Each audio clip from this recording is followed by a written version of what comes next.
يا الله. بسم الله الرحمن الرحيم. كذب أصحاب الأيكة المرسلين إذ قال لهم شعيب ألا تتقون إني لكم رسول أمين فاتقوا الله وأطيعون وما أسألكم عليه من أجر إن أجري إلا على رب العالمين أوفوا الكيل ولا تكونوا من المخسرين وزنوا بالقسطاس المستقيم ولا تبخسوا الناس أشياءهم ولا تعثوا في الأرض مفسدين واتقوا الذي خلقكم والجبلة الأولين قالوا إنما أنت من المسحرين وما أنت إلا بشر مثلنا وإن نظنك لمن الكاذبين فأسقط علينا كسفا من السماء إن كنت من الصادقين قال ربي أعلم بما تعملون فكذبوه فأخذهم عذاب يوم الظلة إنه كان عذاب يوم عظيم إن في ذلك لآية وما كان أكثرهم مؤمنين وإن ربك لهو العزيز الرحيم صدق الله مولانا 191 নম্বর আয়াত পর্যন্ত আমি তেলাওয়াত করছি আর শুরু করছি 100 কত দেখি না তো 176 থেকে এক রুকু সূরা শুআরার আয়াত। এই আয়াতগুলোর মধ্যে আল্লাহ পাক হযরত শুআয়ব আলাইহিস সালামের ঘটনা বয়ান করছেন। পূর্বের আয়াতগুলোর মধ্যে শুরুতে আল্লাহ জাল্লা শানু জরুরি হুকুম আহকাম বয়ান করছেন, যারা সেই হুকুম আহকাম পালন করছেন সেই উম্মতের কি লাভ হয়েছে, এই সমস্ত ঘটনা। যারা নাফরমানি করছে তাদের কি ক্ষতি, এই বিষয়ের উপরে ঘটনা চলছে, একের পর এক ঘটনা। আর আমি বলছিলাম যে কোরআন শরীফের মধ্যে ৬,০০০ প্রায় ৫০০ আয়াত, এর মধ্যে শরীয়তের হুকুম আহকাম নাই। শরীয়তের হুকুম আহকামের আয়াত মাত্র ৫০০। ৬,৬৬৬ আয়াতের মধ্যে যদি এইটি গণনা সঠিক হয় তাহলে ৬,৫০০ আয়াত, এর মধ্যে শরীয়তের হুকুম আহকাম নাই। মূল আয়াত ৫০০ আয়াত যদি হইতো সব হাফেজ হয়ে যেত।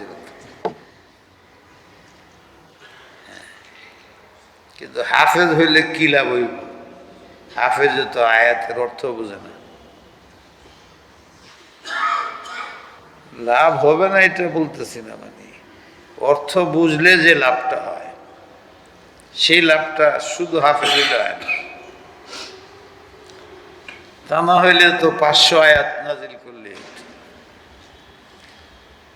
হাদিসের সংখ্যা তো লক্ষ লক্ষ লক্ষ লক্ষ হাদিস, মানুষে বিশ্বাস করতে চায় না। এত লক্ষ হাদিস গেল। আপনারা বলেন আমি 1 ঘন্টা এনে কথা বলব, এই কথাগুলো যদি 4টা 5টা শব্দ একসাথে করে করে করে করে আলাদা করা যায়, আমার এক বৈঠকে কয়শো কথা হইব।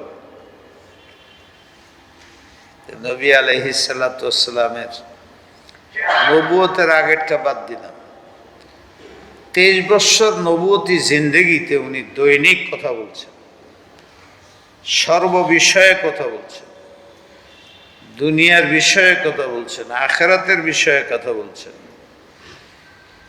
আকীদা বিশ্বাসের বিষয়ে কথা বলছেন, ইবাদত উপাসনার বিষয়ে কথা বলছেন, লেনদেন ব্যবসা বাণিজ্যের বিষয়ে কথা বলছেন, সামাজিকতা বিষয়ে কথা বলছেন, চরিত্রের বিষয়ে কথা বলছেন, ছোটদের জন্য কথা বলছেন, যুবকদের জন্য কথা বলছেন, বৃদ্ধ বৃদ্ধাদের জন্য কথা বলছেন, যুবতীদের জন্য কথা বলছেন। এই 23 বৎসরের কথা, হুজুরের বক্তব্য, হুজুরের কথাবার্তা সবচেয়ে বড় যেটা, সেটা হলো আরাফার দিনের বয়ান। সেটা বলতে 7 মিনিট লাগে, 5, 6, 7, এর বেশি লাগে না, আমার লাগে না, 10 মিনিটই ধরলাম। বাকি বক্তব্যটি কেমন? 1 মিনিট, 2 মিনিট, 5 মিনিটের বক্তব্য নাই। তাহলে এই হাদিসের সংখ্যা 23 বৎসরে কি পরিমাণ হইতে পারে? 4, 5, 6 লাখ যদি হয়, 7 লাখ যদি বলে কেউ, এটা আপনার কাছে মুস্তাবাদ, অসম্ভব মনে হয়? হ্যাঁ, কিন্তু যারা হাদিসের উপরে প্রশ্ন উঠায় তারা এটাও বলে 7 লক্ষ হাদিস হয় কেমনে, মুখস্থ রাখলো কেমনে, লেখলো কেমনে? আল মারউ ইয়াকিসু আলা নাফসি। আপনি চুরি করেন আর শরীরের মধ্যে আবর্জনা পড়ে, সকালে মানুষে বুঝে ফেলাবে। এই জন্য ফজরের আগে যায় নদীর মধ্যে গোসল করে, মনে মনে ভাবেন আর তো কেউ নাই সুর, আমি একাই সুর। হঠাৎ দেখা গেল নদীর ওই পারে আরেকজনে গোসল করে। সে কি? সে আল্লাহর ওলি, সারা রাত্রি ইবাদত করছে, জাগতে জাগতে, ঘুমায় নাই। রাত্রি ঘুমের জন্য আল্লাহ রাখছেন। সেই ঘুমের মুজাহাদা ত্যাগ করে সারা রাত্রে তেলাওয়াতে দাঁড়ায় রয়েছে, নামাজে দাঁড়ায় রয়েছে। শরীরের ভিতরে দুর্বলতা আসছে, চোখের মধ্যে ঘুম ঘুম ভাব। ফজরের নামাজ সামনে, সারা রাত্রির তেলাওয়াত, সারা রাত্রির মুজাহাদা, সারা রাত্রির নামাজ 1 পয়সার মূল্য হবে না যদি ফজরের নামাজ না পড়ে। আবার সুন্নাত মোতাবেক পড়তে হবে, দিলের সাথে পড়তে হবে। সারা রাত্রির কারণে দিল, চোখ কেমন হয়ে আছে, এই জন্য উনিও যায় গোসলে নামছে। গোসল করলে সুন্নত তরিকা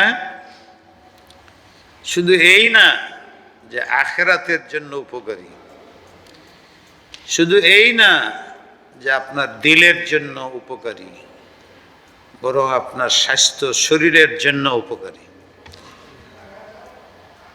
শরীরের যে অরষ্টতা কমে যায়, ঠান্ডা হয়ে যায়, ঘুম ভেঙে যায়, তখন ফজরের নামাজটা পড়লে নামাজটা শুদ্ধ সুন্দরভাবে আমি পড়তে পারবো। এই জন্য সেও গোসল করতেছে, ওই পারে চুরে ধারণা করে। আমি ভাবছিলাম যে আমি একাই চুর, ওই যে দেখা যায় আরেকজন আসছে, আমার মতো আরেক চুর আইছে। বুজুর্গ ভাবছিলেন আল্লাহর ওলি, এই জঙ্গলের মধ্যে আমি একাই বুঝি আল্লাহর ওলি, জিকির করি আল্লাহর। ওই যে দেখা যায় আরেকজন বেরিয়েছে। আলমারউ ইয়াকিসু আলা নাফসিহি, আরবিতে বলে প্রত্যেক মানুষ নিজের উপরে অপরকে অনুমান করে। সে চুরি করে, সবাইকে চুর মনে করে। সে নেক, সবাইকে নেক মনে করে। সবাইকে সে নেক মনে করে। আল্লাহ আমাদের বুঝার তৌফিক দান। আপনি তো একটা হাদিসও জানেন না, তো আপনি কিভাবে বুঝবেন? 7 লক্ষ হাদিস মানুষের কেমনে লিখলো, কেমনে মুখস্থ রাখলো?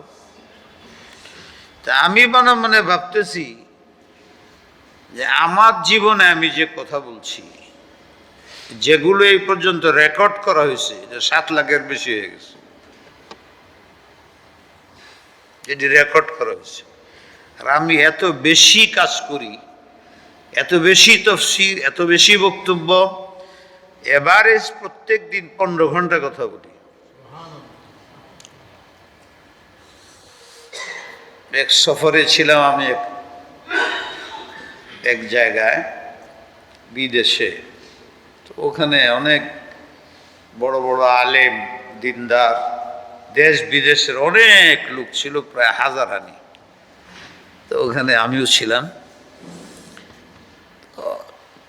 যে কারণে বসা হয়েছিল, পরামর্শ শেষ, এখন বৈশা চাটা পান করা হইতেছে, এদিক সেদিক কথাবার্তা হইতেছে।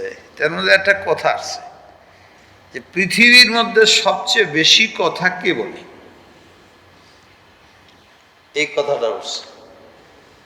আমি তো একটা বাংলাদেশি মানুষ, আল্লাহ আমাদের বাংলাদেশে পয়দা করছে, আমরা খুব খুশি। কেন? সারা দুনিয়ার মানুষে আমরা মিসকিন ডাকে। হালাকে যারা মিসকিন ডাকে, ওদের কিনার পয়সা আমাদের দেশের লোকের আছে।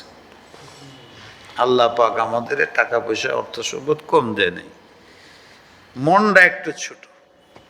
এটা আস্তে আস্তে বড় হয়ে যাবে, এখন বড় হইতেছে।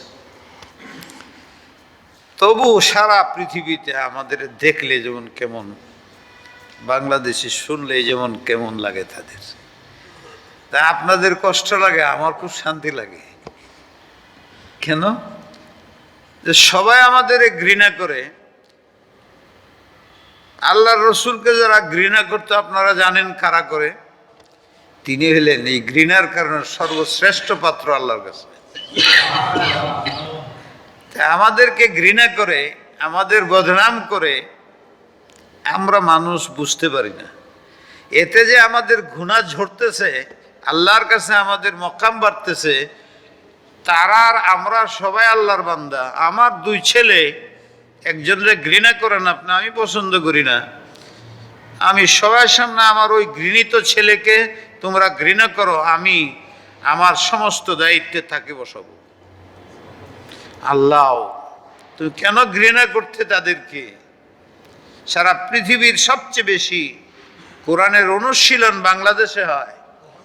এই দেশের মানুষ কারি বেশি, হাফেজ বেশি, আলেম বেশি, ধার্মিক বেশি, তাদের ঘৃণা করো।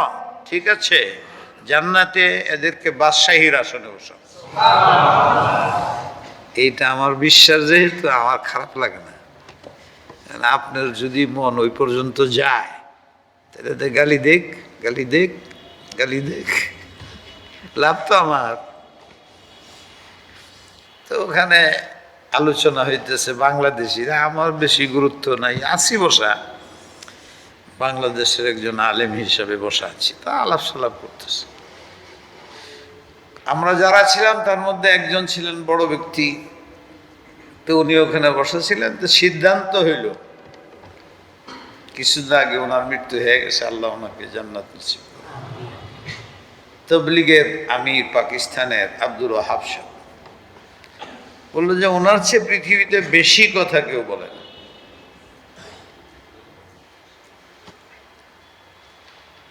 তার এভারেজ 12 ঘন্টা 12.5 ঘন্টা কথা হয় দৈনিক। আমাদের তবলিগের আমির ইঞ্জিনিয়ার মুক্তিদ সাহেব ওখানে বসা ছিলেন, যারা চিনেন ওনারা জানেন কিনা। ইঞ্জিনিয়ার মুক্তিদ সাহেব জানেন না? ওনার যুগে তবলিগের কোনো গন্ডগোল ছিল না, স্থির মানুষ ছিলেন, আল্লাহওয়ালা ছিলেন, স্বার্থপর্থ দেখতেন না, শুভ তবলিগ নিয়ে জীবন কাটাইছেন, অত বড় ব্যক্তি। আমার সাথে খুব সম্পর্ক ছিল, উনি আমার সাথে করে নিয়ে গেছিলেন, আমি পিছে বসা। তো উনি বললেন যে না, আরেকজন আছে। সবাই হতভম্ব হয়ে গেল, কারণ উনি তো গুরুত্বপূর্ণ ব্যক্তি। সে কি? তখন বললো যে আমার সাথে বসা আছেন মাওলানা মাহমুদুল হাসান সাহেব, ওনার পৃথিবীর সবচেয়ে বেশি কথা বলে। পৃথিবীর সময় জানেন কেমনি আপনারা, সারা পৃথিবী থেকে এটা বেশি কথা বলে, এটা একটা আইডিয়া। এবারে যদি 15 15.5 ঘন্টা কথা বলেন দৈনিক, কিভাবে হইল তো হিসাব নিল। দেখা যায় যে 8 ঘন্টা ক্লাস করি আমি, এটা তো তার নাই। এরপরে আমার বক্তব্য চলে দৈনিক, বহু মজলিস। বিশুদ্ধার শুক্রবার হইলে যারা এখানে আসেন তারা জানে আমার কি অবস্থা। 4 ঘন্টা সবক পড়াই, 3 ঘন্টা তফসির করি, আরো 2 ঘন্টা ইসলাহি মজলিস করি, ফজরের পরে 2 ঘন্টা মিটিং করি, জুমার নামাজ পড়ি, 1 ঘন্টা কথা বলি, জুমার পরেই কলেজ ইউনিভার্সিটির 1000 ছেলে আসে, 1 ঘন্টা কথা বলি, এরপরে মাগরিবের পরে আবার 1.5 ঘন্টা কথা বলি। এটা আমার দৈনিক জীবন। আর যতক্ষণ বসা থাকি, আপনারা গেলে দেখবেন যে 20-50 জন বসা, কথা চলছে। জোহর পরে বসে যদি ফজর পর্যন্ত কথা বলি, সব লোক বসা আছে। তো উনি হিসেব করে দেখাইলেন যে ওনার হয় 15.5 ঘন্টার থেকে 15 ঘন্টা। এমনি আপনাদের শুনাইলাম, কথা বেশি বলা কোনো একটা গুণ না। খায়রুল কালামি মা কাল্লা ওয়া দাল্লা, অল্প কথা কিন্তু কাজের কথা। হাসরের মধ্যে ময়দানে আল্লাহ এটা দেখবেন না কথা বেশি কেটা বলছে, কেটা কম করছে, কি ভালো কথা বলছে এইটা, কি ইখলাসের সাথে একাগ্রতার সাথে কথা বলছে এইটা দেখবে, কার কথা সুন্নত মোতাবেক হয়েছে এটা দেখা হবে। বেশি বলছে, কে বেশি ইবাদত করছে এটা দেখা হবে,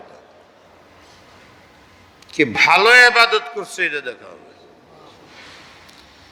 লিনাবলুয়াকুম আইয়ুকুম আহসানু আমালা, আল্লাহ বলেন দুনিয়াতে পাঠাইছি আমি, প্রয়োজন নেই তো আমার তোমাদের প্রয়োজনেই তোমাদের পাঠাইছি, একটা কাজের জন্য পাঠাইছি। তোমরা মানুষ, পাথর নও, জানোয়ার না, পশু না, তোমাদের জ্ঞান দিছি, এই জ্ঞানটাকে কাজে লাগানোর জন্য পাঠাইছি। কোনটা ভালো কোনটা মন্দ আমি বিস্তারিত বলে দেয়া একটা কোরআন পাঠাইছি, যার জের জবরের মধ্যে পরিবর্তন আসে না। কারা তাকে এই কোরআনকে অনুসরণ করো, কারা করো না, এর পার্থক্য বোঝা হইল আমার এই 50, 60, 70 বছরের জীবনের জন্য তোমাদের পাঠানো। কারা ফলো করে কারা করে না, এই একটা বেশি করে কি কম করে তা না। আহসানুকুম, যারা আমল করে তাদের আমল ভালো না মন্দ, যারা করে না তারা তো করেই না। যারা আমল করে তাদের মধ্যে কে ভালো করে কে মন্দ করে এটা যাচাই করতে চাই। কে বেশি করে কে কম করে সেটা না, কে ভালো করে কে মন্দ করে। আপনাকে ভালো জানতে হবে, মন্দ পরিহার করতে হবে। যে ভালো করে ইবাদত করে অথচ ভালো করে না, আল্লাহর জন্য করে না, দুনিয়ার হীন স্বার্থের জন্য করে, যেটা স্থায়িত্ব নাই, তাহলে ওই ব্যক্তি যে আমল করে না তার চাইতে তার অধপতন বেশি হবে দুনিয়াতেও আখিরাতেও। আমি এই পার্থক্যটুকু বোঝার জন্য তোমাদেরকে দুনিয়াতে পাঠাইছি। এখন তোমার এই শরীয়তের হুকুম তোমার বুঝে আসে না, তোমার হাদিসের সংখ্যার উপরে প্রশ্ন,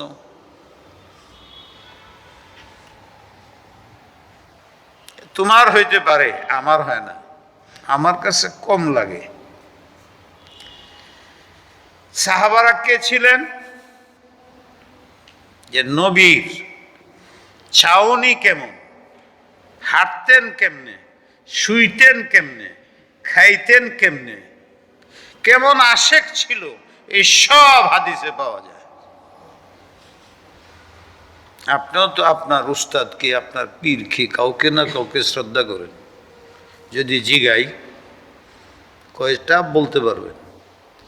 নবী আলাইহিস সালামের শরীরের মধ্যে, মুখের মধ্যে, দাড়ির মধ্যে কয়টা চুল পাকছে এইটাও সাহাবীরা গইনা বলছে যে এতটি, 17টা। ফুল 63 বয়সে মারা গেছেন, 17টা পুরা পাকা চুল পাওয়া গেছে। আর আধা পাকা মিলায়া 21-22টা হয়। কোন তো দেখি কোথায় আছে?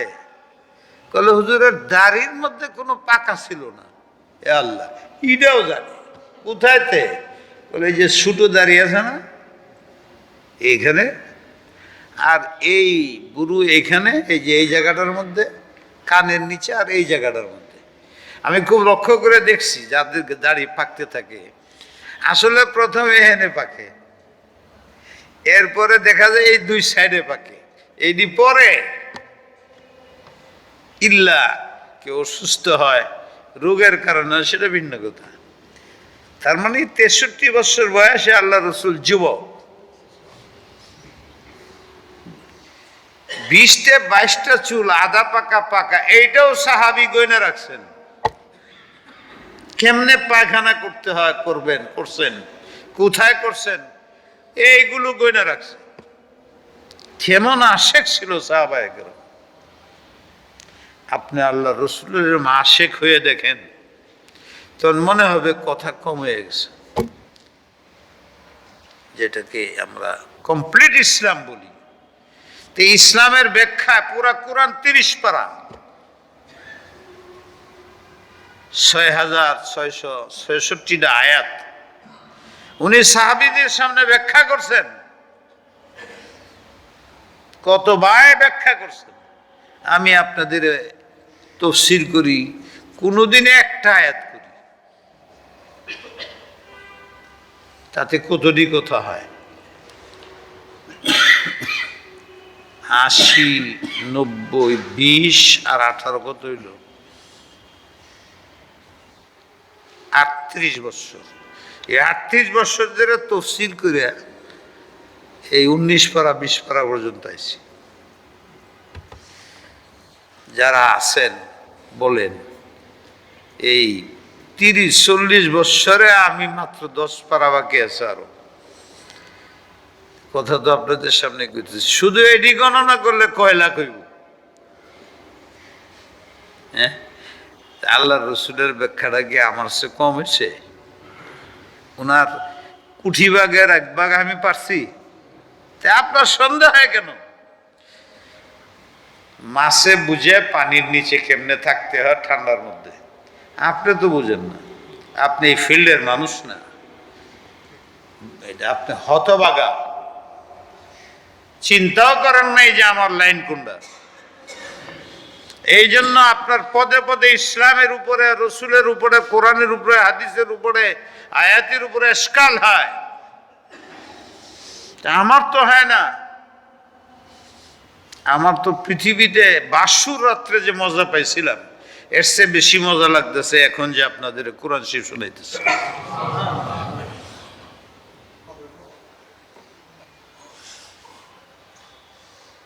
সেই মজা আপনি পান না কেন? কারণ আপনি লাইনেন না, শরাব খাই অভ্যাস, মদ খুব মজা লাগে। আপনারা শরবত দিলে ধরে মিলে মারবেন, পচা, বুঝলেন? আল্লাহ মুসলমানকে বুঝার তৌফিক দেন।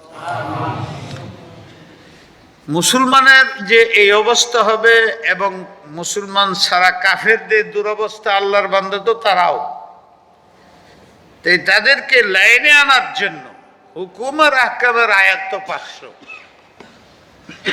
হুকুমের দ্বারা তো লাভ নাই। যার জন্য হুকুম সে যদি না মানে, তাকে মানানোর ব্যবস্থা কি? ছোট বাচ্চাকে আপনি কেমনে মানান? ধমক দেন, ভালোবাসেন, মোহাব্বত করেন, চকলেট কিনে দেন, কাপড় চায় কাপড় দেন, তাকে আপন বানানোর জন্য যত ধরনের চেষ্টা সব করেন। তারে একটা কাজ দিলে সেই কাজটা করার জন্য কত ধরনের তদবির তারে বলতে হয়। কোরআনে হুকুম আছে 500 আয়াতে, এই হুকুমগুলো তো খামাখা দেওয়া হয় নাই, এটা মানুষে যেন মানলেই লাভ, এটার উপরে আয়াত, না মানলেই ক্ষতি, এটার উপরে আয়াত। শুধু মুখে বলে দিলাম ক্ষতি, মনে আসে না, ক্ষতির ঘটনা 4-5টা শুনাই দিলাম। লাভ হইলে লাভ হয়, লাভের ঘটনা 5-7টা শুনাই দিলাম। ক্ষতির ঘটনাগুলো শুনলে মনের মধ্যে ভয় সৃষ্টি হবে, গুনাহ বর্জন করা সহজ। লাভের ঘটনাগুলো শুনাইলে লাভের জন্য মন কাঁদে স্বভাবগত, তাইলে আমলগুলো করলেই লাভ হবে, এটা যদি মনে বিশ্বাস ঢুকাইয়া দেই তাইলে আপনি লাভের কাজ আমল করতে থাকবেন। এই জন্য হুকুমের চাইতে হুকুমের কার্যকরণের গুরুত্ব বেশি, আর ওইটার জন্য তার ফজিলত বয়ান করতে হয়েছে, ক্ষতির কারণ বয়ান করতে হয়েছে, ঘটনার পুনরাবৃত্তি করা হয়েছে, বারবার ঘটনাতে দেখানো হয়েছে। এই জন্য দেখা যায় হুকুম যেমন গুরুত্ব, তার চেয়ে কম গুরুত্ব না এটাকে কার্যকর করার জন্য মেহনত। আর কার্যকর করার ক্ষেত্রে ভয়ও দেখাইতে হবে এবং তাকে আশান্বিত করতে হবে, লাভও দেখাইতে হবে, ক্ষতিও দেখাইতে হবে। এটা যেমন মুখে দেখাইতে হবে, কাজে কর্মে এবং ঘটনায় দেখাইতে হবে, এর জন্য আয়াতের সংখ্যা বেশি। অন্য ঘটনা যেমনই হোক, কোরআনের ঘটনা তো আর মিথ্যা হবে না, মুসলমানরা এটা বিশ্বাস করতে বাধ্য।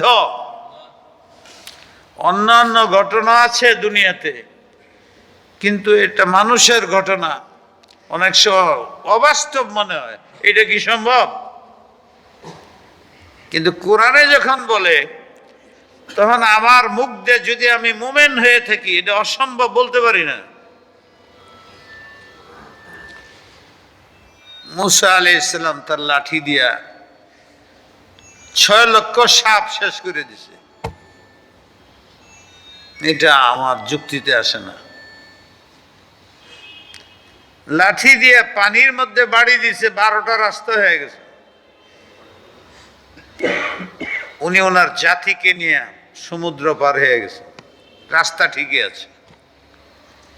ফেরাউন ঢুকছে তার দলবল নিয়ে, হে আল্লাহর দাবি করে। দেখা গেল যখন মধ্যে গেছে তখন পানির যে রাস্তা ছিল ভাঙে মিলে গেছে। এটা তো যুক্তিতে আসে না, বুঝে আসে না। এটা শুধু আমি বিশ্বাস করি, 100% বিশ্বাস করি আমার কোরআনে বলছে, হাদিসে বলে, আকলে আসে না, জ্ঞানে আসে না। জ্ঞানে আসার কথা না। হুজুরে হাতে ইশারা করছেন, সূর্য দ্বিখণ্ডিত হয়ে গেছে, চন্দ্র দ্বিখণ্ডিত হয়ে গেছে। জাদুঘরে এরকম একটা আপনারে আমারে ধোঁকা দিতে পারে? নবী কি জাদুঘর ছিল?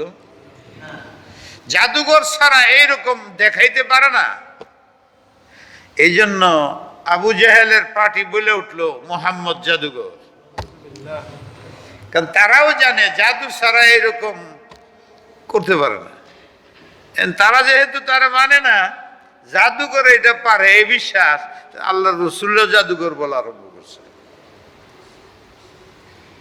আসলে এটা যুক্তিতে আসে না। একটা মানুষ হাত দিয়ে ইঙ্গিত করবে আর চন্দ্র দ্বিখণ্ডিত হয়ে যাবে। আমরা কিন্তু 100% বিশ্বাস করি, কিন্তু কেন করি? এই কোরআনে বলে ওয়ানশাক্কাল কামার। এত উন্নতি ডিজিটাল যুগেও এখন পর্যন্ত আকাশ হাতানো যায় নাই, আকাশের কাছে যাওয়া সম্ভব হচ্ছে না। কত কিছু উন্নতি দেখাইতেছে, অমুক জায়গায় গেছে, অমুক গ্রহে পৌঁছে গেছে। আল্লাহ জানে, তারা কয়, আমরা মানি, জানি না কি করব। কিন্তু কেউ বলে না যে সূর্য হাতায় দেখে আসছি, চন্দ্রে তারা নাইমে গেছে। কত কথাই বলতেছে, আমরা না করি না, কিন্তু হাসি মাঝে মাঝে। কিছুদিন পরে যখন বাইরে যে আসলে যায় নাই, উপরে উঠে ফটো করে নিয়ে আসছে। আমি তো নাও করতে পারতেছি না, কারণ আমি তো ওই পর্যন্ত যাইতে পারি না। হাকিমুল উম্মত আশরাফ আলী থানভী রহমতুল্লাহ আলাই এক ঘটনা লেখছেন, বড় মজা লাগে। আসলে কি বাস্তব না উনি বানাইছেন এটা উনি জানে, কিন্তু কাজের কথা। এক হুজুর পেলে, উনি হুজুররা তো আর মিথ্যা বলে না। এক হুজুরে পায়া এক বিজ্ঞানী বলতেছে, একজনে বলতেছে, এই লেখাপড়া তো অনেক করলি, মুহাদ্দিস হয়ে গেছো, বড় পণ্ডিত হয়েছ, একটা কথার জবাব দেখি, পৃথিবীর মধ্য কোথায়? দুনিয়ার থাকো, দুনিয়ার মধ্যম জায়গাটা কোথায় এটা বলো। দুনিয়া থাকো, দুনিয়ার সম্বন্ধে কোনো খবর নাই, এটা কয় না। আজকাল আমরা মৌলবীরা ইচ্ছু বুঝেন, এরা খালি আখেরাত আখেরাত আখেরাত আখেরাত করে, দুনিয়া কিচ্ছু বোঝে না।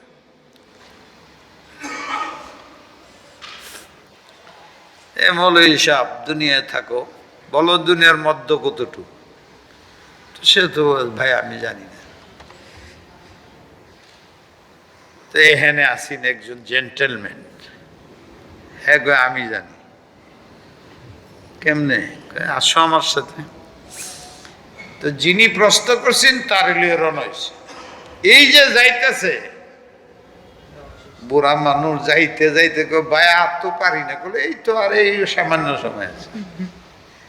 যাইতে যাইতে যখন আর যাইতে পারে না, কলা আর আমার হাঁটতে আর সম্ভব না, তুমি আমার এই তো আইসা পড়ছি, আমার ঘাড়ে ধরো। এটি সব এলো তার মনের মধ্যে ভাব সৃষ্টি করে। শেষে হ্যাঁ তার কাঁধে লইছে, তাও বলে না। তখন তার অবিশ্বাস নেই যে যদি এখানে আসল জায়গা না হইতো তো এত কষ্ট করতেছে কি আমার লইয়া। শেষ পর্যন্ত এক জায়গায় না খুঁটি গাড়ে করলে এই জায়গাটা, এটা হলো দুনিয়ার মধ্য। কেমনে বললেন? তুমি মাইপে দেখো।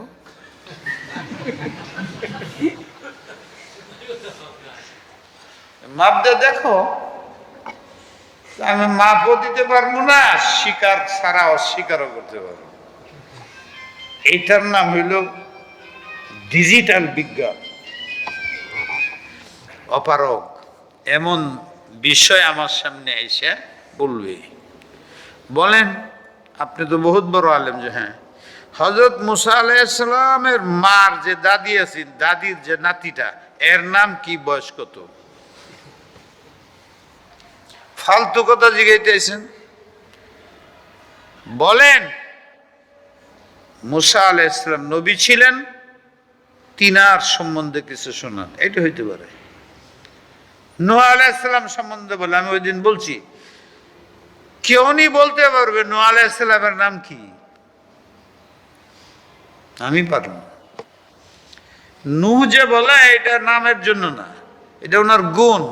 উনি 900-950 বছর দিনের খেদমত করছেন, খালি মায়ের খেয়েছেন, খালি মায়ের খেয়েছেন 950 বছর পর্যন্ত।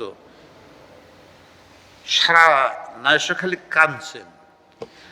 আর নূহ শব্দের অর্থ হইল ক্রন্দনকারী, যে কাঁদছেন কাঁদছেন কাঁদছেন, কাঁদতে কাঁদতে সব মানুষের তার নাম ক্রন্দনকারী, কান্দে, এই নাম রেখে দিছে, এটাই প্রসিদ্ধ হয়েছে। আসল নাম একুরেট বলার ক্ষমতা আমারও নাই, কারো নাই। সুতরাং যারা প্রশ্ন করে তারা এইরকম মানুষ। এই সমস্ত প্রশ্নের কারণে আমাদের বিব্রত হওয়া যাবে না। পবিত্র কোরআনে 500 আয়াত হয়েছে, এত বেশি আয়াত খেলে কেন? এটা আপনি বুঝেন না? আমার কাছে তো কম কম লাগে। আল্লাহ দয়া করে 30 পারা করছে, এটা 50 পারা করে দিলে কি অবস্থা হইতো? অনেকে বলে সবকিছু কোরআনের মধ্যে আছে। সবকিছু কোরআনের মধ্যে থাকলে একটা প্রশ্ন এটাও যে আদম থেকে কিয়ামত পর্যন্ত মানুষের নাম দিয়ে লেখো। তো শুধু নাম যদি লেখা যায় 5-7 হাজার কোটি মানুষের, 5,000 কোটি না তো, হাজার হাজার শত শত কোটি মানুষের নাম লিখলে, বাংলাদেশে এখন আছে 20 কোটি মানুষ, এর নাম আর বাপের নামটা লিখলে এটা নিয়ে কথা নিয়ে বড় হইব। এরপরে তার জীবনী লিখলে কত বড়। এই দাবি গলত যে হার জিনিস কোরআনের মধ্যে আসবে। কোরআনের মধ্যে মৌলিক কথা বলা হবে, আর ওখান থেকে আল্লাহ রসুল ব্যাখ্যা করছেন, সেখানে সব বিষয় আসে না। যেটি উনি মনে করছেন যে আমার পরে যে আমার গোলামরা আসবে তারা পারবে, উনি ছেড়ে দিছে। এই জন্য ইসলামের আইন, দলিল প্রমাণ শুধু কোরআন না, শুধু হাদিস না, সাহাবা, তাবিন, তবে তাবিন, মুজতাহিদিন, এরপরে ওলামায়ে উম্মত, উম্মতের হক্কানি আলেমরা কি বলে হাদিস কোরআনের আলোকে, ওইটাও গ্রহণ করতে হবে আপনার। আপনি বলবেন না আমি কোরআন মানি, হাদিস মানি, আর কিচ্ছু মানি না। ইসলামের শত্রু প্রথম যুগে বলছে আমরা কোরআন মানি আর কিচ্ছু মানি না, এ আসলেই ইসলাম মানে না। কোরআন মানে আর কিচ্ছু মানি না অর্থ কি? হাদিস মানো না। তো হাদিস মানা ফরজে আইন, দিন শিখতে হইলে মানবা না কেরে? কোরআন মানবা কেমনে হাদিস না মানলে? নবীর কথাকে হাদিস বলে। নবী বলছেন যে এটা কোরআনের আয়াত, তাইলে এটা কোরআনের আয়াত হয়েছে। নবী যে বললেন এটা কোরআনের আয়াত, এটা ওনার কথা কিনা? এই নবীর কথাকে হাদিস বলে। আমি যদি বলি আমি কোরআন মানি হাদিস মানি না, হাদিস তো নবীর কথা, তাহলে কোরআন মানবেন কেমনে? কোরআন তো নবীর হাদিসের উপরে নির্ভরশীল। যেটাকে উনি কোরআন বলছেন ওইটা কোরআন, যেটা উনি বলেন না এটা কোরআন না। তো ওনার কথার দ্বারা কোরআন সাব্যস্ত হয়েছে। কোরআনের অস্তিত্ব নির্ভরশীল হলো নবীর হাদিসের উপরে। আপনি কেমনে বলেন আমি কোরআন মানি হাদিস মানি না? আবার বলে আমি হাদিস আর কোরআন মানি, আর কিছু মানি না। নবীর ছাত্ররা আর আমি বরাবর। নবী যাদের শিক্ষা দিয়েছেন তিনি আর আমরা বরাবর অনেক কিছু চোখের সাথে সম্পর্ক রাখে। এই যে আমি কথা বলতেছি, আপনি কথা দেখতেছেন, আমি কেমনে হাত লড়াই, কোন জায়গায় কেমনে আমি কথা বলি, ঠোঁট লড়ে, হাদিসের মধ্যে এটি পাওয়া যায়। নবী আলাইহিস সালাম এই কথাটা বলে হাসা দিয়েছেন, সাহাবী এই কথা বলে হাসিটা বলছেন, দেখো আল্লাহ রসুল এই কথা বলে হাসছেন, আমিও হাসলাম, যে ভাই উনি হাসছেন আমিও হাসলাম। তার ছাত্রে বলছে আমিও হাসলাম, হুজুর এইভাবে হাসছিলেন, কাঁদছিলেন, হুজুর এইভাবে কাঁদছিলেন, এই যে দেখো আমি কাঁদতেছি। এটা তো কাগজে লেখাও যাবে না এবং ফটোও করা যাবে না, এটা চোখে দেখছি। আমারে আমি হাত লড়াইতেছি, কথা বলতেছি, এটা আপনার চোখে সংরক্ষণ করতেছে, চোখের মাধ্যমে আপনার মগজের মধ্যে সংরক্ষিত হইতেছে। 1 বছর 2 বছর পরেও আপনার মনে থাকবে, চোখে দেখছেন। তো রসুলকে চোখে না দেখলে তো রসুলের হাসি কেমনে আপনি দেখাবেন, রসুলের ক্রন্দন কেমনে দেখাবেন, রসুলের হাঁটা কেমনে দেখাবেন, রসুলের ধরা কেমনে দেখাবেন? এই জন্য সাহাবীকে না মানা সম্ভব নয়। ওনারা বলতে পারেন হুজুর এইভাবে হাঁটতেন, আমি চোখ দিয়ে দেখছি। আপনি কেমনে বলবেন, আমি কেমনে বলবো?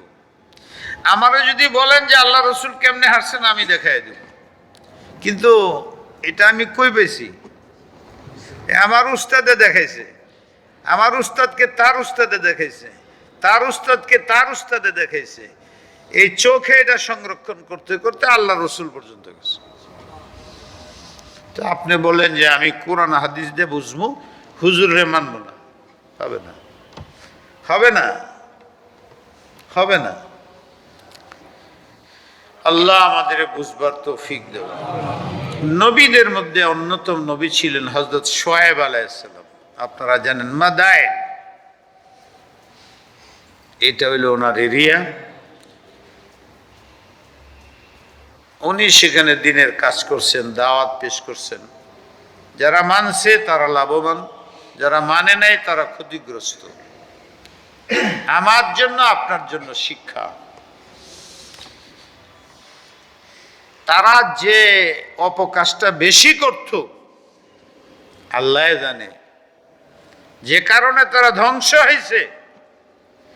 আজকে আমার মনে হইতেছে বাংলাদেশ, সারা পৃথিবী, বিশেষ করে বাংলাদেশ এই বিপদে আছে।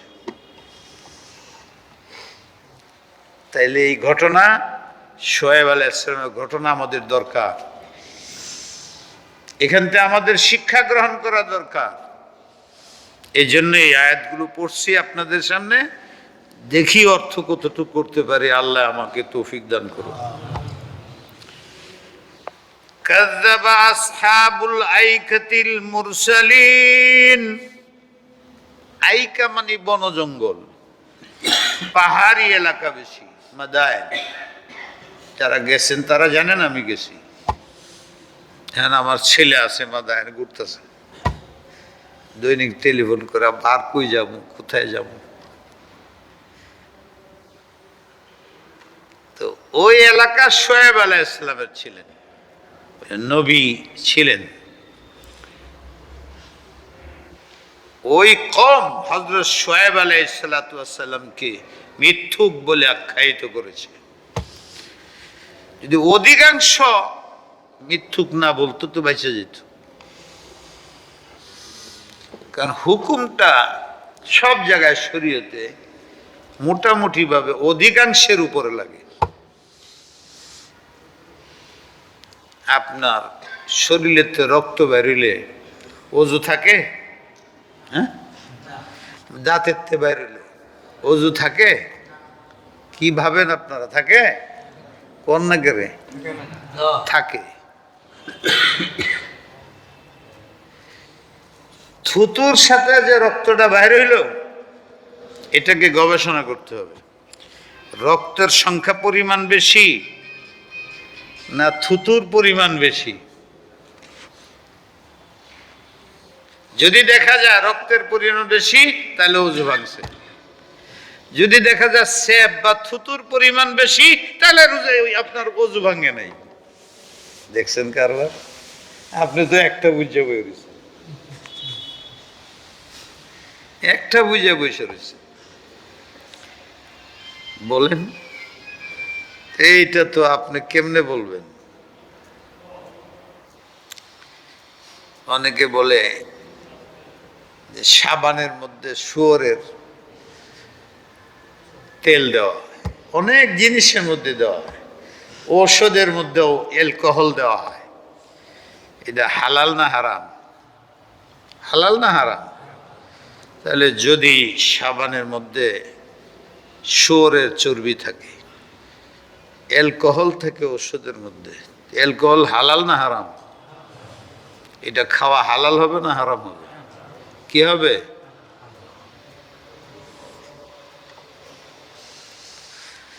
এটা কঠিন মশলা। শরীয়তের হুকুম কখন লাগে? জিনিস যখন তৈরি করে তখন লাগে না, তৈরি করার পরে হুকুম লাগে।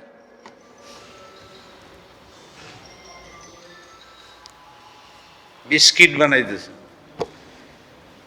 এটার মধ্যে গুড় দিতেছেন না, গুড়ের ফ্যাক্টরিতে যায় দেখেন যে বিশাল আখের গুড় যে রাখছে টাঙ্কির মধ্যে, বিড়াল পড়ে রয়েছে, ইঁদুর পচা রয়েছে, কুকুর পচা রয়েছে, ওইটা দিয়ে আপনার মিষ্টি বানাইছে।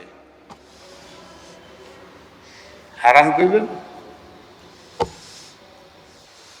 শরীয়তে বলে যে গুড়টা তৈরি করার পরে হালাল বা হারাম নির্দেশ আসবে। দেখো গুড় যে হইল, চিনি হইল, সাবান হইল, এইটার মধ্যে তিনটা জিনিসের সমন্বয় আসে কিনা। যে কোনো একটা পাখি, পোকা, ইঁদুর আছে না, ইঁদুরের একটা গন্ধ আছে, আছে না নাই? ইঁদুরের গোশতের একটা স্বাদ আছে, আছে না নাই? বলেন না তো। আপনার কাছে না থাক, ইঁদুর খায় না কেউ? কে খায়? বিড়ালে। তো তার খারাপ স্বাদ না লাগলে হ্যাঁ খায় কেমনে? আপনার কাছে স্বাদ লাগে না, তার গোশতের মধ্যে একটা স্বাদ আছে না নাই? না থাকলে কেন বিল্লি খাবে? কয়টা হইল? একটা রং আছে, ইঁদুরের রং আছে না, ইঁদুরের গোশতের রং আছে না, এর তিনটা জিনিস। এই তিনটা জিনিস, জিনিসটা তৈরি করার পরে যদি পাওয়া যায় তাহলে এটা হারাম। আর জিনিসটা তৈরি হওয়ার পরে যদি এই তিনটা জিনিস নাই, কুকুরের গ্রান লবণের মধ্যে পাওয়া যাচ্ছে না, ইঁদুরের গ্রান পাওয়া যাচ্ছে না, কুকুরের গোশতের যে টেস্টিং ওইটা নাই, এটা রং নাই, এবার হুকুম লাগবে হালাল। তা আপনি এটা বুঝতে হইব না? কইলে আমার চোখ দিয়ে দেখছি ভাই অ্যালকোহল ডালছে। সব ঔষধের মধ্যে অ্যালকোহল থাকে, হারাম বললে কেমন হইব? এটা আমরা জানিয়ে খাই যে হালাল খাই কেন? ওই অ্যালকোহলের কোনো গন্ধ এখানে নাই, রং এখানে নাই, টেস্ট এখানে নাই, ফিনিশড হয়ে গেছে, অন্য মেডিসিনের সাথে মিলার কারণে ফিনিশড হয়ে গেছে। বলেন এটা বাংলা অনুবাদের তুলসি দেখে আপনি বুঝে ফেলাবেন? ইমাম আবু হানিফা এই ধরনের মশলা 12,70,000 বের করছেন কোরআন থেকে। এই জন্য আবু হানিফার হিংসুক অনেক বেশি, কারণ এত বড় মহান ব্যক্তিত্ব, যে যত বড় হয় তার হিংসুক বেশি হয়, যে বেশি টাকাওয়ালা হয় তার হিংসুক বেশি হয়, যে বেশি দিন রাষ্ট্রপ্রধান থাকে তার শত্রু বেড়ে যায়। বুঝেন না আমার কথা? করতে কই পর্যন্ত গেলাম, এত ইশারা ইঙ্গিত মানুষে বুঝালায়, কুন্ডাতে কুন্ডা হয় আল্লাহ জানে। কিন্তু আমার তফসিরে বুঝাইতে হইলে এটি তো আমার বলতেই হবে। আল্লাহ আমাদের বুঝার তৌফিক দিক। কি অপরাধ শোয়েবের কওমে করছিল, কারণে টোটালি ধ্বংস করে দেওয়া হয়েছিল। চিন্তা করেন আপনার মধ্যে আমার মধ্যে আছে কিনা এই জাতি ধ্বংস হওয়ার এই কারণটা আছে কিনা? কি সেটা? ইয ক্বালা লাহুম শুআইবুন আলা তাত্তাকুন, যখন হযরত শুআইব আলাইহিস সালাতু ওয়াস সালাম বললেন তার জাতিকে, তোমাদের কি ভয় নাই? এত বড় একটা পাপ করতেছো তোমরা, যথেষ্ট এই অপরাধ তোমাদের ধ্বংসের জন্য। একটি গুনাহ জাতিকে ধ্বংস করতে পারে, এমন গুনাহ তোমরা করতেছো। কতটি গুনাহ হয় ব্যক্তির সাথে সম্পৃক্ত, অন্যের ক্ষতি হয় না। কতটি গুনাহ আছে ব্যক্তির সাথে সম্পর্ক, শুধু ব্যক্তির ক্ষতি হয়। অনেক গুনাহ আছে ব্যক্তি পর্যন্ত সীমাবদ্ধ নয়, সমাজের ক্ষতি হয়ে যায়, রাষ্ট্রের ক্ষতি হয়ে যায়, আখিরাতেরও ক্ষতি হয়ে যায়। ওটি মারাত্মক বেশি। শোনো, ইন্নী লাকুম রাসূলুন আমিন, আমি আল্লাহর রাসূল। তোমাদের এই অপরাধ সম্বন্ধে আল্লাহ আমাকে জানাইছেন, আমি চুল পরিমাণ মিথ্যা বলবো না। আমিন, আমি আমানতদার। যা আল্লাহ বলছেন আগে পিছে কম বেশি চুল পরিমাণ পরিবর্তন না করে তোমাদের কাছে শোনাইতেছি। বড় ভয় তোমাদের জন্য। ফাত্তাকুল্লাহ, আল্লাহকে ভয় করো, এই অপরাধ বর্জন করো ব্যক্তি সমাজ রাষ্ট্রীয় ভাবে। ওয়া আতিউন, আমি আল্লাহর পক্ষতে যা বলি তা মানো। আমাকে মানতে বলতেছি না, আমার কোনো স্বার্থ নাই। আল্লাহ আমাকে বলছেন, তার অধিকার আছে। তোমাকে তৈরি করছেন তিনি, মোহাব্বত করেন, বাপ মা সন্তানকে মোহাব্বত করে, তার চেয়ে কোটি গুণ তিনি তৈরি করছেন। তুমি ধ্বংসের পথে যাচ্ছ, তিনি কত দয়ালু, তুমি যাতে ধ্বংস না হয় এই জন্য আমাকে দৌড়ায় পাঠাইছে তোমাদের কাছে। আমি তোমাদের মতো একজন মানুষ বলে আমাকে ধিক্কার দিও না। ওয়ামা আসআলুকুম আলাইহি মিন আজরিন, আমাকে স্বার্থপর মনে করো না। তোমাদের ক্ষমতার প্রতি আমার দৃষ্টি, তোমাদের অর্থের প্রতি আমার লোভ, তোমাদের নারীর প্রতি আমার আকর্ষণ, গলত কথা এগুলো আমার ভিতরে নাই। তুমি একজন মানুষ, কিছুই তুমি চাও না? হ্যাঁ চাই। ইন আজরিয়া ইল্লা আলা রাব্বিল আলামিন, আমার যা পাওয়া চাওয়া আল্লাহর কাছে, তোমাদের কাছে নয়। তোমাদের ক্ষমতার ভাগী আমি চাই না, ভাগ হইতে চাই না। তোমাদের অর্থের অধিকারী আমি হইতে চাই না। তোমাদের কাছে আমার নারী লুবি পিপাসা মিটাইতে চাই না। এগুলো আমার বক্তব্য নয়। যিনি সারা পৃথিবীর লালন পালন কর্তা, তোমরা সংখ্যা কত? পিঁপড়ার সংখ্যা তোমার কম নাম আছে। মুসলিম মানুষের চেয়ে পিঁপড়া বেশি না মানুষ বেশি? পৃথিবীতে কোন জাতির চেয়ে আমরা বেশি না। সবচেয়ে সংখ্যায় কম, সেই জাতির নাম মানুষ। মনে করেন ফেরেশতা আছে, এরা আমাদের চেয়ে কম না বেশি? দুইটা তো আমার লোকে লাগাই আছে, 24 ঘন্টা বয়ে থাকে। 200 কোটি মুসলমান আর 200 কোটি ফেরেশতা, 400 কোটি ফেরেশতা। তাহলে বাকি কাজও তো আছে। আমার ওযুর জন্য আলাদা ফেরেশতা আছে, ওযু কেমনে করবো? ক্ষেত লাগাই থইছি, বিচি দেয়া কিভাবে এটা গাছ তৈরি হইয়া ওই টেস্ট আলুর ওইটার মধ্যে আসবে, এটার জন্য আলাদা ফেরেশতা আছে। আপনি রাস্তাতে বাসা পর্যন্ত যাবেন, আপনার ছায়া করে করে বাসা পর্যন্ত নিয়ে যাওয়ার জন্য আলাদা ফেরেশতা আছে। ফেরেশতার সংখ্যা কম না বেশি? মাছের সংখ্যা আপনার আমার চেয়ে কম না বেশি? যেটাই দেখবেন সৃষ্টি,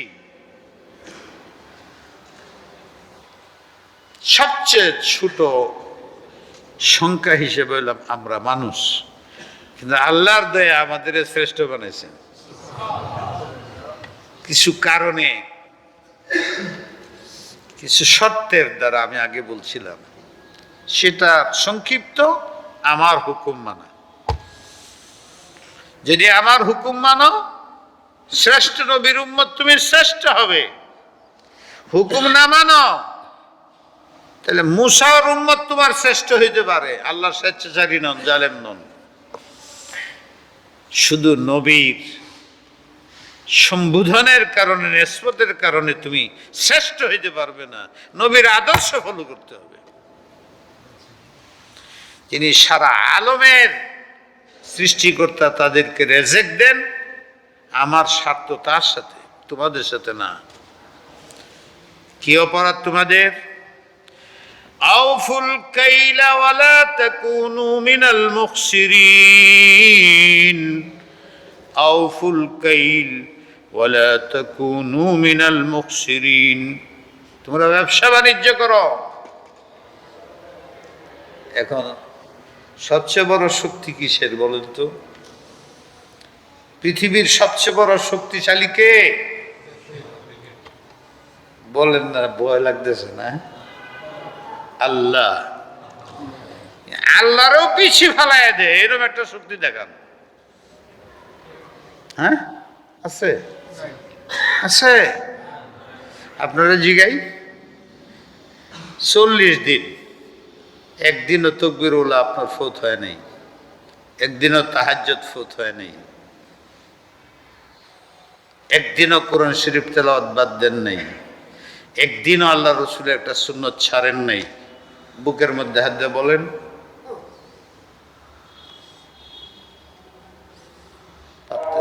পারতেছি না। তাহলে এই অপরাধগুলো আমার দ্বারা কে করাইলো? শয়তান বাদ দেন, পয়সা টাকা।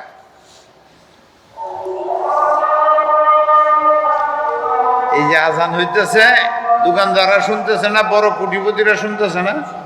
কয়জন নামাজ পড়তে হইব?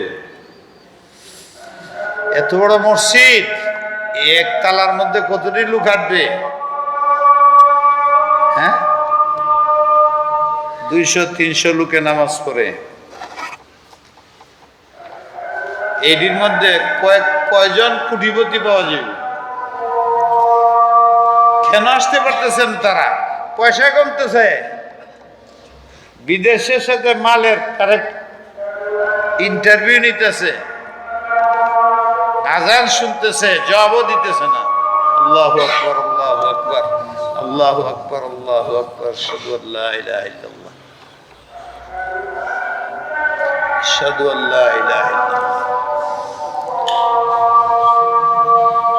আশহাদু আন্না মুহাম্মাদুর রাসূলুল্লাহ।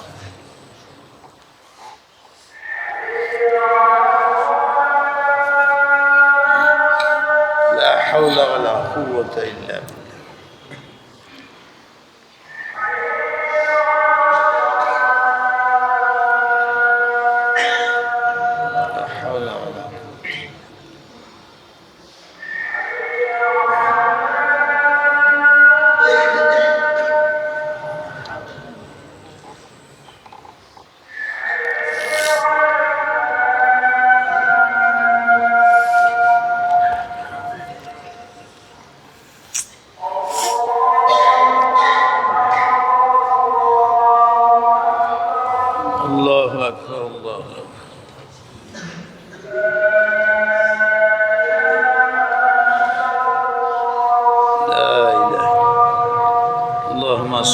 وسلم وبارك اللهم بارك على محمد اللهم رب هذه الدعوة التامة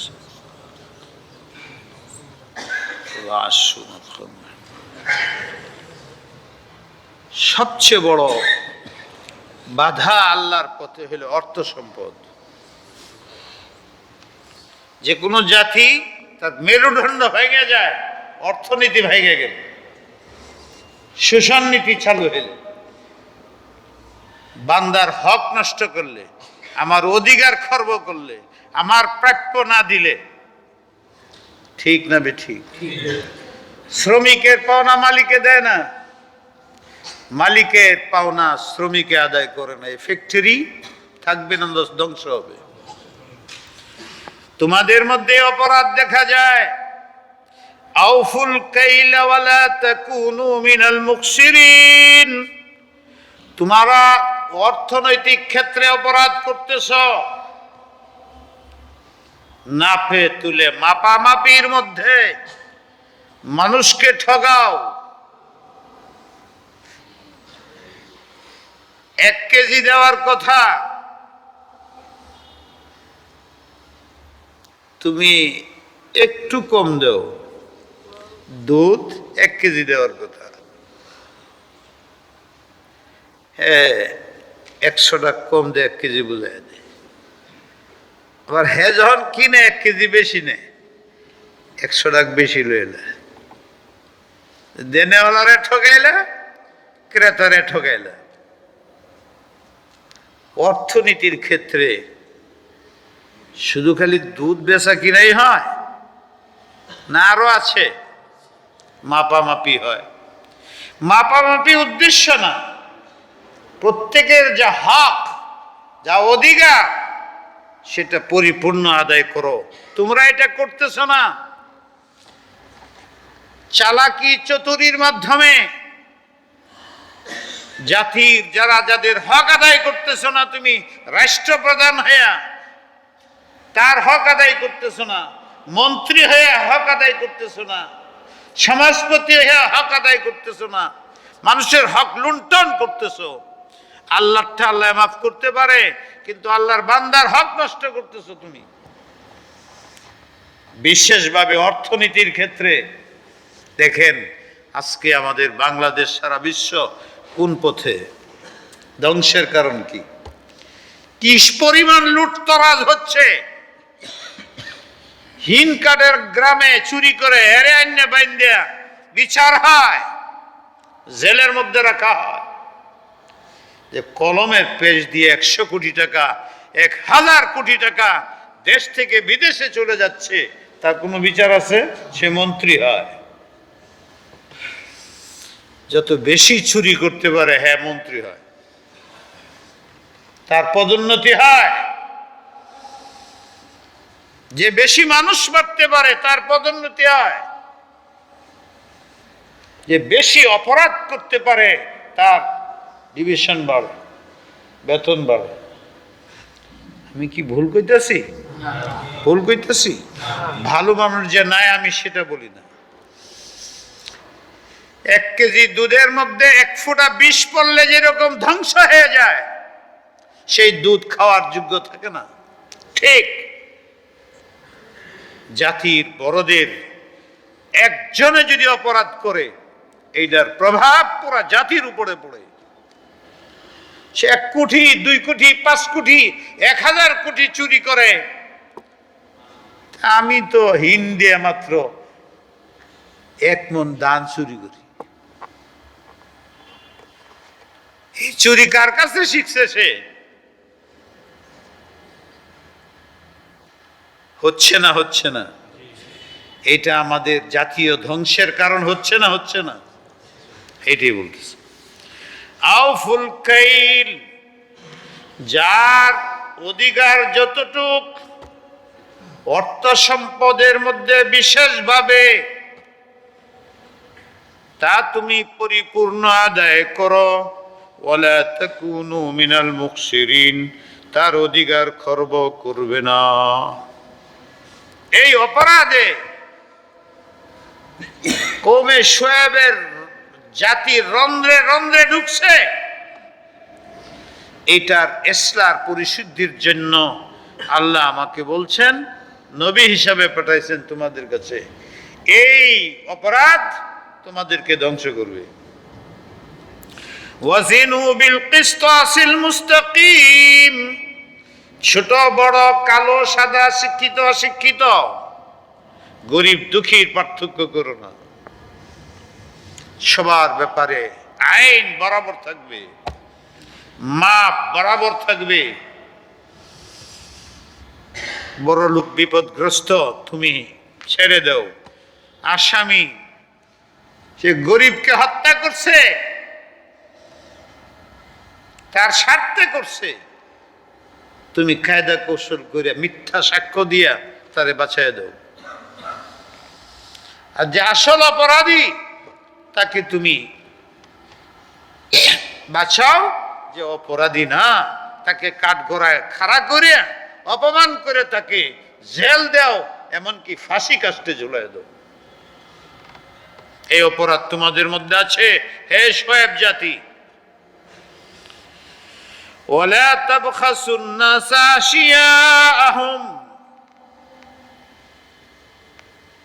অর্থ সম্পদ বিনিময়ের মধ্যে কমি বেশি করো না, অন্যের হক নষ্ট করো না। ওয়ালা তাসাউ ফিল আরদি মুফসিদিন, এই অর্থনৈতিক বৈষম্যের কারণে জাতির ভিতরে ফাসাদ, ধ্বংস, চরিত্রহীনতা সবকিছু সৃষ্টি হবে। জিনা সৃষ্টি হবে, শক্তির বড়াই হবে, অহংকার সৃষ্টি হবে, ফাসাদ সৃষ্টি হবে, কতল সৃষ্টি হবে। এই সব ধ্বংসাত্মক কর্মকাণ্ড ঘটবে এই বৈষম্যের কারণে। বেশি দিন টিকাইতে পারবো না। মানুষের এই কষ্টে যখন তার পিঠ যে দেওয়ালে লাগবে, হয় তোমারে শেষ করবে, নয় নিজে ধ্বংস হবে। এই দুইটাই ক্ষতিকর জাতির জন্য। ওয়াত্তাকুল্লাযী খালাকাকুম ওয়াল জিবিল্লাতাল আউয়ালিন, আল্লাহকে ভয় করো আর অতীতের মানুষের থেকে শিক্ষা গ্রহণ করো। আল্লাহই তাদের সৃষ্টি করেছেন, আল্লাহই ধ্বংস করেছেন। হযরতে শোয়েব তার জাতিকে এটা বললেন। জবাব কি? ক্বালু ইন্নামা আনতা মিনাল মুসাহহারিন, তুমি তো জাদুর বড় ঘরের বড় জাদুঘরের উপরের বড় জাদুঘর মনে হয়। রিপ্লাই, ওয়ামা আনতা ইল্লা বাশারুম মিসলুনা, তুমি তো মানুষ, মানুষ আবার নবী হয় কেমনে?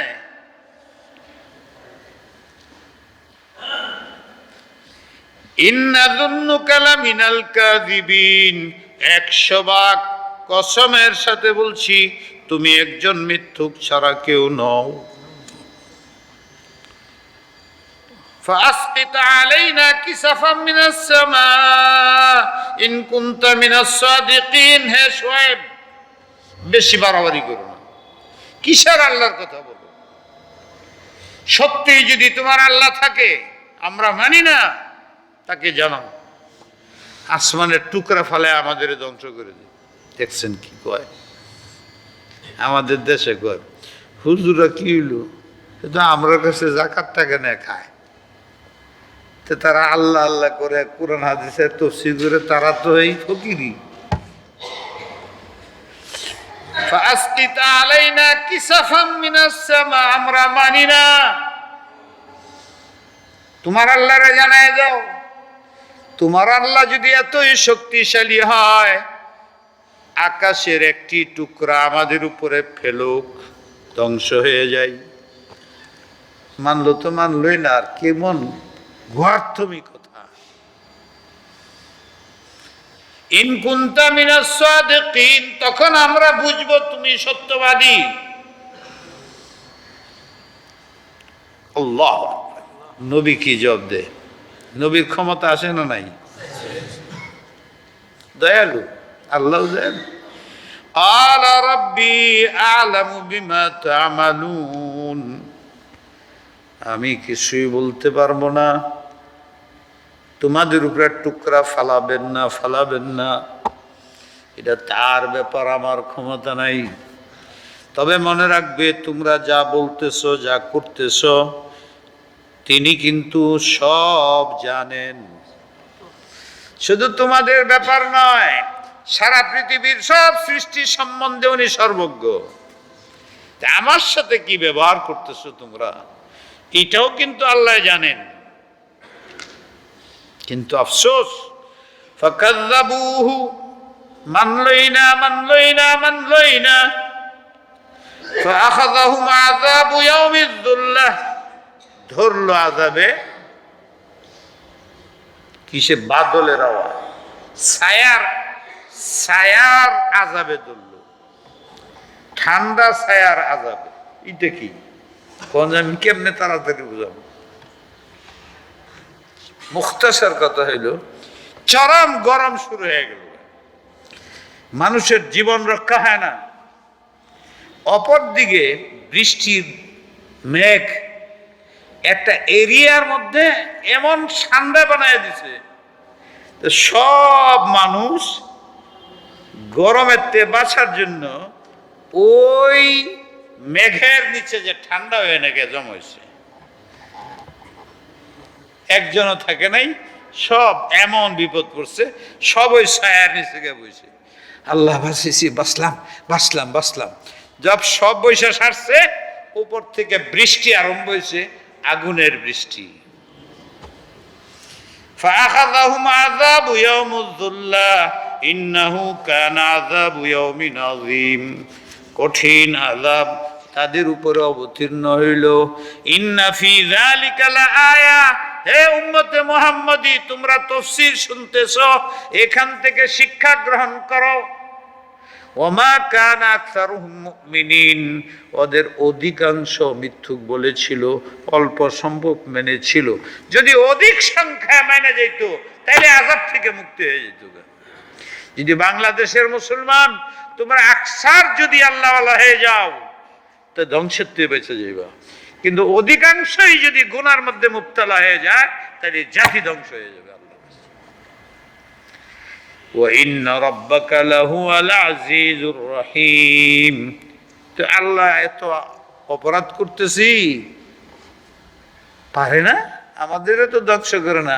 আপনি কই শুয়াইবের ঘটনা শোনান, প্রেজেন্ট তো আমরার উপরে কিছু আসতে পারেন?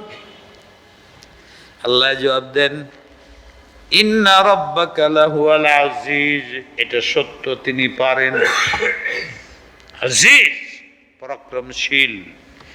রাহিম, উম্মতে মুহাম্মদের প্রতি উনি বড় দয়াশীল। দয়াকে মূল্যায়ন করুন এবং তোমার নবীর বক্তব্যকে, আদেশকে, নির্দেশকে, সুন্নতকে মেনে চলো।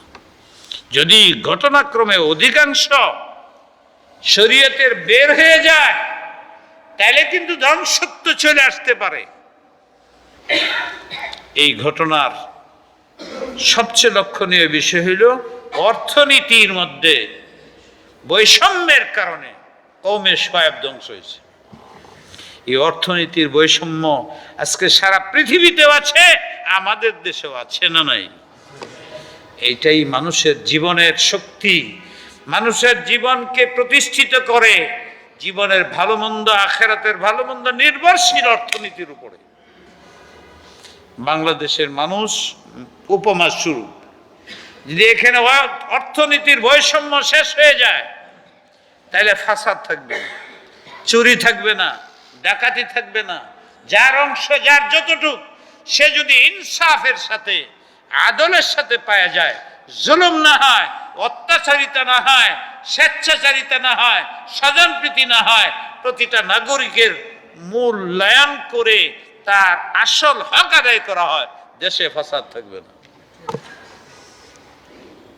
এই ফাসাদ অর্থনীতির মাধ্যমে যেটা আসে, এটা কোনোদিন দূর করা সম্ভব হবে না, কোনো আইনের দ্বারাই সম্ভব হবে না। 100 অর্থমন্ত্রী আনলেও পারবে না। পারবে তখন যখন বৈষম্য দূর করা হবে আলোকে, ইসলাম এবং কোরআনের আলোকে, এর আগে হবে না। আল্লাহ পাক আমাদের আমলের তৌফিক দান। আল্লাহুম্মা সাল্লি ওয়া সাল্লিম ওয়া বারিক আলা সাইয়্যিদিনা মুহাম্মদ ওয়া আলিহি ওয়া সাহবিহি ওয়া বারিক ওয়া সাল্লিম। ইলাহি আমাদের গুনাহ খাতা মাফ করে দেন। এ আল্লাহ অতীতে জাতিদেরকে ধ্বংস করছেন আল্লাহ, স্পষ্ট কারণ আমাদেরকে বলে দিচ্ছেন আল্লাহ। ইয়া আল্লাহ, আমরা বান্দার হক আদায় করে দিই, যার উপরে যার হক তা আদায় করে দিই আল্লাহ। সেই শক্তি, সেই মানসিকতা, সেই ইয়াকিন আমাদের ভিতরে ভরে দেন। আমাদের দ্বারা যেন কেউ ক্ষতিগ্রস্ত না হয়, উপকার করতে পারি, উপকার না করতে পারলে তার যেন আমি অপকার না করি, না জানের, না মালের, না ইজ্জতের। আমরা যেন কারো মালের উপরে হস্তক্ষেপ না করি, আমরা যেন কারো জানের উপরে হস্তক্ষেপ না করি, আমরা যেন কারো ইজ্জতের উপরে হস্তক্ষেপ না করি। আল্লাহ আমাদের ইখলাস দান করেন, রিয়া দূর করে দেন আল্লাহ, আমাদের শত্রুতা দূর করে দেন, আমাদের মধ্যে মহাব্বত সৃষ্টি করে দেন আল্লাহ, আমাদের ইফতিরাক দূর করে দেন, ভাগাভাগি দূর করে দেন, আমাদের সবাইকে ঐক্য শক্তি দান করেন। ইমানি মওত নসিব হয়, ইমানি মওত নসিব হয়, অসুস্থতাদের শেফা করে দেন, অভাবীদের হালাল রিজিক দান করেন আল্লাহ, আমাদের দোয়াকে মঞ্জুর করেন, আমাদের দেশের জন্য মঙ্গল করেন। সুবহান রাব্বিকা রাব্বিল ইজ্জাতি আম্মা ইয়াসিফুন ওয়া সালামুন আলাল মুরসালিন, আলহামদুলিল্লাহ রাব্বিল আলামিন।